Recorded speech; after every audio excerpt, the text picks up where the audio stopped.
दोस्तों, कैसे हैं आप सभी लोग। आशा करता हूं आप सभी ठीक होंगे, स्वस्थ होंगे और मौज कर रहे होंगे। मैं अंकित एक बार फिर से आपके अपने एजुकेशन चैनल वासुदेवा एजुकेशन में आपका स्वागत करता हूं। और दोस्तों, आज हम बात करने वाले हैं बीएससी सेमेस्टर 6 पे, जहां हमारी चर्चा रहने वाली है बेटा जूलॉजी पे। और जूलॉजी पे हम बात करने वाले हैं बेटा शॉर्ट टाइप इंपोर्टेंट क्वेश्चंस की। क्वेश्चंस वही रहने वाले हैं जो आपके पेपर में छपने वाले क्वेश्चंस होंगे, यानी क्वेश्चंस आपको हुबहू दिखाई देने वाले हैं।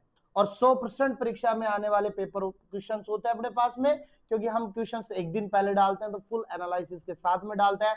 और सबसे पहले वीडियो शुरू करने से पहले, क्वेश्चन शुरू करने से पहले, सबसे पहले मैं कहूं तो आप लोगों को बहुत बड़ा दुख हुआ होगा कल जब अपनी लाइव चल रही थी, क्वेश्चन चल रहे थे, स्मूथली चल रहे थे, और डाटा इश्यूज की वजह से, टेक्निकल एरर की वजह से वो वीडियो जो है वो कंप्लीटली यूट्यूब से डिलीट हो गई। तो उसके लिए मैं बहुत बड़ी क्षमा प्रार्थी हूं। दूसरी बात बेटा, 4th यूनिट के जो इंपॉर्टेंट क्वेश्चन है वो मॉडल पेपर के साथ में हम ऐड कर देंगे, जो आपको आज रात तक मिल जाएगा। तो अब शुरू करते हैं अपने पास में क्वेश्चंस को। तो पहला क्वेश्चन है बेटा, सूक्ष्म जीव विज्ञान के जनक किसे कहा जाता है तथा एंटोनी वॉन ल्यूवेनहोक का प्रमुख योगदान क्या था। Who is now as the father of microbiology, what was the major contribution of Antonie van Leeuwenhoek. तो बेटा सूक्ष्म जीव की बात होती है तो हम लेके आते हैं ल्यूवेनहोक को। किसको लाते हैं बेटा? ल्यूवेनहोक को, एंटोनी ल्यूवेनहोक को।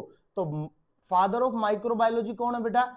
एंटोनी ल्यूवेनहोक है अपने पास में। और इनका प्रमुख योगदान था सूक्ष्म जीवों के बारे में इन्होंने बताया था, खास करके हमारे पास में जीवाणु की बात कर सकते हैं। और इन्होंने एक हमारे पास में माइक्रोस्कोप की भी खोज की थी, उसे बनाया भी था। नेक्स्ट क्वेश्चन की बात करते हैं, लुईस पास्चर एवं एडवर्ड जेनर को किस टीके का जनक कहा जाता है। तो सिंपल बात है बेटा, एडवर्ड जेनर की बात करें तो हमारे पास में बात करते हैं चेचक की। किसकी बात करते हैं? चेचक की बात करते हैं। और लुईस पास्चर की जब बात होती है तो हम बात करते हैं बेटा रेबीज की। किसकी बात करते हैं बेटा? रेबीज की हम बात करते हैं। इसके अलावा क्वेश्चन की बात करें, रॉबर्ट कोच या रॉबर्ट कोक ने कौन से प्रसिद्ध सिद्धांत प्रतिपादित किए, संक्षिप्त में बताइए। तो इन्होंने बेटा 4 सिद्धांत प्रतिपादित किए थे, जिन्हें अपन रॉबर्ट पोस्टुलेट भी कहते हैं। और ये जो रॉबर्ट पोस्टुलेट थे वो थे क्या अपने पास में? तो बेटा सिंपल सी बात है, इन्होंने कहा था जो सूक्ष्म जीव है ना वो रोग फैलाता है, ठीक है। और जब हम सूक्ष्म जीवों को अलग करते हैं, जब रोग से अपने पास में सूक्ष्म जीवों को अलग करेंगे तो वही सूक्ष्म जीव अलग होगा जिसने रोग फैलाया है। जीवाणु की कोशिका भित्ति का मुख्य घटक क्या है? तो जीवाणु की कोशिका भित्ति बेटा बनी होती है पेप्टिडोग्लाइकेन से। किससे बेटा? पेप्टिडोग्लाइकेन से बनी होती है। और ग्राम पॉजिटिव और ग्राम नेगेटिव की पहचान कैसे करें? तो बैंगनी और गुलाबी से हम पता कर लेते हैं, ठीक है ना। तो जल्दी बताइएगा, पॉजिटिव और बैंगनी के, सॉरी, बैंगनी और गुलाबी किसके लिए होता है? पॉजिटिव के लिए या नेगेटिव के लिए? नेगेटिव के लिए कौन सा होता है? जल्दी से कमेंट बॉक्स में मेंशन कीजिए अपने पास में चीजों को। नेक्स्ट आता है बेटा, तपेदिक रोग व टिटनेस का रोग कारक या कारक जीवाणु कौन है? तो बेटा टीबी की बात हो रही है तो हमारे पास में क्या हो जाएगा? माइकोबैक्टीरियम। क्या बेटा? माइकोबैक्टीरियम ट्यूबरक्लोसिस हो जाएगा। कौन हो जाएगा बेटा? ट्यूबरक्लोसिस हो जाएगा, ठीक है। वही हमारे पास में टिटनेस की बात करें अपने पास में तो हमारे पास में बात कर सकते हैं क्लोस्ट्रीडियम टिटेनी की बात कर सकते हैं। क्लियर बात है। एड्स का पूरा नाम क्या है? तो एड्स का पूरा नाम आपको अच्छे से पता होगा, एक्वायर्ड इम्यूनोडिफिशियंसी सिंड्रोम। क्या होने वाला है? एक्वायर्ड इम्यूनोडिफिशियंसी सिंड्रोम होने वाला है। और एड्स का वायरस कौन है बेटा? HIV। कौन है बेटा? HIV। और HIV की फुल फॉर्म क्या होगी? Human immuno virus. क्या बेटा? Human immuno virus. कोविड-19 का कारक वायरस कौन सा है? तो कोविड-19 के बारे में आप लोग अच्छे से जानते हो, तो सार्क जो है वो कोविड-19 का कारक रहने वाला है। नेक्स्ट क्वेश्चन में बेटा, सूक्ष्म जीवों की वृद्धि के लिए उपयुक्त पीएच कितना है? तो बेटा उपयुक्त पीएच है वो 7.5 से 7.5 होता है, यानी कि हमारे पास में तटस्थ पीएच होता है, यानी कि न्यूट्रल पीएच में हम काउंट करते हैं अपने पास में। नेक्स्ट है बेटा, कैप्सूल व फ्लैजेला में मुख्य कार्य लिखिए। तो तो बेटा कैप्सूल जो होता है सबसे बाहर होता है, जो प्रोटेक्शन का काम करता है अपने पास में। वही फ्लैजेला की बात करें तो फ्लैजेला जो है वो मूवमेंट में योगदान देता है, यानी गति करवाने में जिम्मेदार होता है। तो ये टॉप 9 थे अपने पास में यूनिट 1 के साथ में। और बेटा होप सो आपने चारों यूनिट के इंपोर्टेंट क्वेश्चंस देख लिए होंगे। अगर नहीं देखे हैं तो बेटा मैं सिंपल सी बात करूंगा, आप लोगों को अगर उनमें भी आंसर्स की नीड है, आंसर आपको नहीं मिल रहे हैं, तो आप अभी ज्वाइन करो अपने पास में एक नंबर 7792929796, इस नंबर पर आपको मैसेज करने से आपको आपकी चीजें मिल जाएंगी। नहीं तो आप आ जाओ बेटा 9928943939, ये 2 नंबर आपके पास में रहने वाले हैं। और इंपोर्टेंट क्वेश्चन जितने भी थे हमारे पास में एक यूनिट से लेकर के यूनिट 1 से लेकर के यूनिट 4 तक के जितने भी क्वेश्चन थे, सभी का चार्ज जो है वो 35 रुपीज रहने वाला है। क्या बेटा? 35 रुपीज रहने वाला है। ठीक है, अब अपन रैपिडली चलते हैं चीजों को लेकर के। ठीक है, नेक्स्ट क्वेश्चन है बेटा, प्रतिरक्षा तंत्र के प्रमुख घटक कौन से हैं? तो बेटा प्रतिरक्षा तंत्र के प्रमुख कंपोनेंट्स जो है वो है अपने पास में लसिका है अपने पास में, इसके अलावा अपन व्हाइट ब्लड सेल्स की हम बात कर सकते हैं, प्लीहा की हम बात कर सकते हैं। ठीक है, एंटीजेंस क्या है? तो एंटीजेंस वो होते हैं जो हमारे पास में रोग फैलाने का काम करते हैं, यानी बाहर से बॉडी में प्रवेश करते हैं और रोग फैलाते हैं अपने पास में। ठीक है, नेक्स्ट है हैप्टेन और पूर्ण एंटीजन में क्या फर्क है? हैप्टेन अकेला कभी रोग नहीं फैला सकता, जबकि पूर्ण एंटीजन अपना अलग से रोग फैला सकता है बेटा। ठीक है, रैपिडली चल रहा हूं अपने पास में, चीजें बता दूंगा कहां मिलेंगी आपको। इम्यूनोग्लोबुलिन की मूल संरचना बनाई है अपने पास में, तो आपको इम्यूनोग्लोबुलिन की संरचना बनानी है। और ये जो इम्यूनोग्लोबुलिन की संरचना है ये वाई शेप की बनेगी, तो कुल मिला के ऐसी बनेगी बेटा अपने पास में। इसके अंदर 2 चेन लाइट रहने वाली है, 2 चेन अपने पास में हैवी रहने वाली है यहाँ पे। ठीक है, हिंज जोन रहने वाला अपने पास में CH2 के द्वारा बंधे होते हैं, सल्फाइड बंधों के द्वारा बंधे होते हैं। ठीक है, तो ये होने वाला डायग्राम बनाने पूछ सकता है आपसे। IgG, IgM, IgA, IgD एवं IgA में सबसे ज्यादा अधिक कौन पाया जाता है? तो सबसे अधिक बेटा IgG पाई जाती है। और इन सभी के आपको क्या लिखने हैं? कार्य लिखने हैं, बड़े क्वेश्चन में भी इंक्लूड किया है अपन ने। उसके बाद में क्वेश्चन आता है बेटा प्रीसिपिटेशन एवं एग्लूटेशन अभिक्रिया में क्या अंतर है? तो बेटा सिंपल सी बात है, ये अक्षेप नहीं बनाता है बल्कि ये संवहन में भाग लेता है अपने पास में। ठीक है, सक्रिय और निष्क्रिय प्रतिरक्षा में अंतर, सक्रिय वो होते हैं जो सेल्फ अपनी बॉडी के अंदर अपने आप बनते हैं, निष्क्रिय हमें बाहर से लेने पड़ते हैं। ठीक है, इनका हमारे पास में जीवन काल जो होता है थोड़ा ज्यादा होता है, इनका कम होता है अपने पास में। ठीक है, कोशिका जनित प्रतिरक्षा, कोशिका जनित प्रतिरक्षा किस कोशिका का द्वारा संचालित करती है? यानी सेल मीडिएटेड इम्यूनिटी। और होप सो आपने ये चीज पढ़ी होगी, क्योंकि मैंने यूनिट 2 के अंदर बड़ा क्वेश्चन आपको बताया था, तो जल्दी से अपने पास में पढ़ लिया आपने, तो इसको जल्दी से अपने पास में कमेंट में मेंशन कीजिए किसके द्वारा अपने पास में संचालित होती है। ठीक है, जल्दी कीजिए। नेक्स्ट क्वेश्चन आपके पास में रहने वाला है, नेक्स्ट क्वेश्चन आपके पास में बेटा रहने वाला है अपने पास में, नेक्स्ट क्वेश्चन रहने वाला है बेटा 9 क्वेश्चन। स्वयं प्रतिरक्षा क्या है? ऑटो इम्यूनिटी क्या है? तो ऑटो इम्यूनिटी बेटा स्वयं अपने पास में शरीर के अंदर बनती है अपने पास में, उसे ही हम ऑटो इम्यूनिटी कहते हैं, यानी जो एंटीबॉडी बन रही है अपने पास में सेल्फ, वो स्वयं प्रतिरक्षा है। कॉम्प्लीमेंट सिस्टम, इंटरफेरोन तथा MSC प्रतिरक्षा में क्या काम या क्या महत्व है कॉम्प्लीमेंट सिस्टम का, इंटरफेरोन का, MSC का? जल्दी बता दीजिए अपने पास में ताकि चीजें निकल जाए। नेक्स्ट बेटा किण्वित खाद्य पदार्थ किसे कहते हैं? तो बेटा सीधी सी बात है, जो फर्मेंटेड फूड होते हैं अपने पास में, जो फर्मेंटेड फूड होते हैं अपने पास में, उनकी बात कर रहे हैं अपने पास में, जो फर्मेंट करके बनाए जाते हैं, किण्वित करके बनाए जाते हैं। और इसमें हमारे पास में बेटा दही आ गया, पनीर आ गया, बियर आ गया, और इनको बनाने के लिए जो सूक्ष्म जीव काम में आने वाले हैं उनके नाम आपको लिखने हैं।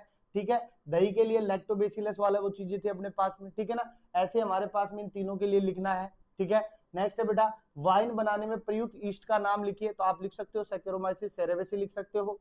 सिरका बनाने में कौन सा जीवाणु प्रयुक्त होता है? एसिटोबैक्टर होता है अपने पास में, जो एसिटी होता है अपने पास में। ठीक है, उसके बाद में क्वेश्चन आता है बेटा अपशिष्ट जल उपचार में सक्रिय कीचड़ क्या है अपने पास में? तो सीधी सी बात है, कल भी हमने बात की थी, अपशिष्ट जल उपचार जो है, तो सीधी सी बात है जो हमारे पास में वेस्ट मैटर होता है ना, जो जलाशय तक पहुंचता है, उसके लिए हमारे पास में क्या किया जाता है? पहले उसे शुद्ध किया जाता है अपने पास में। ठीक है, तो कीचड़ जो है वो हमारे पास में लास्ट पोर्शन पे आता है पानी के बाद में। और प्राथमिक अपशिष्ट जल उपचार के मुख्य चरणों के नाम लिखिए, तो प्राथमिक, द्वितीयक, तृतीयक, चतुर्थक लिख सकते हो अपने पास में। ठीक है, तो हमारी बात होती है बेटा बायो रिमीडिएशन से आप क्या समझते हैं? बायो रिमीडिएशन से आप क्या समझते हैं, what do you understand by bio remediation. तो बेटा बायो रिमीडिएशन सीधी सी बात यह है कि चाहे पादपों की बात हो जाए, चाहे जंतुओं की बात हो जाए, चाहे हमारे पास में समुद्रों की बात हो जाए, जल की बात हो जाए, कहीं से भी बात हो जाए, हानिकारक चीजों को हटाने का जो प्रोसेस है, या हानिकारक पदार्थों को हटाने का या प्रदूषक पदार्थों को हटाने का जो प्रोसेस है, उसे हम क्या कहते हैं, बायो रिमीडिएशन कहते हैं। नेक्स्ट हम बात करें बेटा जीवित दुर्बल वैक्सीन का एक उदाहरण दीजिए। जीवित दुर्बल वैक्सीन की बात कर रहे हैं तो आप लिखो बीसीजी। क्या है बेटा, बीसीजी है अपने पास में, और एक हमारा होता है एनएमआर। तो आप मुझे जल्दी से बताओ पहले तो बीसीजी कौन सा टीका है, किस रोग को खत्म करने के लिए हम बीसीजी को काम में लेते हैं, आपको बता रखा है, जल्दी से कमेंट बॉक्स में बता दो मुझे।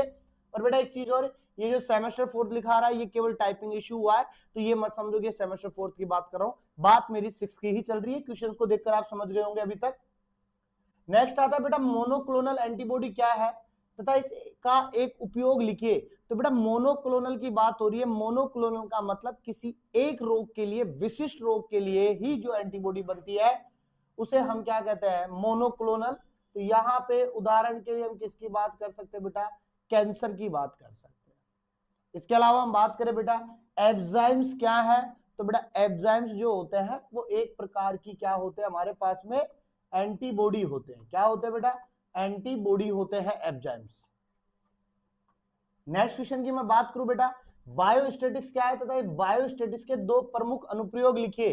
तो बेटा बायोस्टैटिक्स की बात कर रहे हैं, और बायोस्टैटिक्स का मतलब एक ही है अपने पास में कि जितने भी डाटाज हैं उनको एक जगह संग्रहित करने वाला जो प्रोसेस है वो बायोस्टैटिक्स है अपने पास में। ठीक है, कौन से में, चिकित्सा के क्षेत्र में अपन इसको उपयोग में लेते हैं।